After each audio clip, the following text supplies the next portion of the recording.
সুবহানাল্লাহ সুবহানাল্লাহ। রাগ করলা। আমার একটা পরিচালক ছিল, সেটা উনি আমার আরো 6 বছর আগে উনি পরিচালক।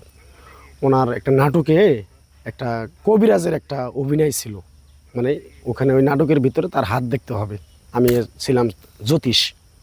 তারে বললাম পরিচালকের যে ভাই আমি যে আমার যে জ্যোতিষের কাজটা দিলেন তার হাতটা দেখে আমি ভবিষ্যৎবাণী বলে দেবো, এটা তো আমার ওরকম অভিজ্ঞ নাই, আমি জানি না। পরে বলতেছে যে বাবা রে বাবা, এটা তো তরে দিয়েই সম্ভব। আরেকবার ক বিসমিল্লাহ, বিসমিল্লাহ, আরেকবার ক সুবহানাল্লাহ। সুবহানাল্লাহ। তুই এমন একটা ব্যক্তি যে কয় আইলো তার পিছেই যাস। পরে আমার ক্যারেক্টার শিখাই দিল, হয়তো 4-5টা কথা বলে দিছে। পরে বাদ বাকি কথা কইছে হইলে আমি না হলো 500 ওই মজমার ভিতরে। সব কিছুই আমার অ্যাভারেজে সব ঠিক আছে। পরে ওখানে আমি বিষয়টা ওনারা বলছে যে না তুমি যা কইছি তার চেয়ে বেশি করছো, তোমাকে আমার ধন্যবাদ। কথা চারটা যদি সত্য হয় সত্যই বলবা, মিথ্যার আশ্রয় নিবা, আল্লাহর কাছে ঠেকা থাকবা। ওই তখন থেকে আমি এই বিষয়টা শিখছি। আসলে আমি কবিরাজও না, আমি কোনো ওজাও না, আমি কারো ঝাড়া ফোগাও দেই না, কিছু না। এটা কিন্তু একটা সতর্কমূলক একটা ভিডিও করছি আমি।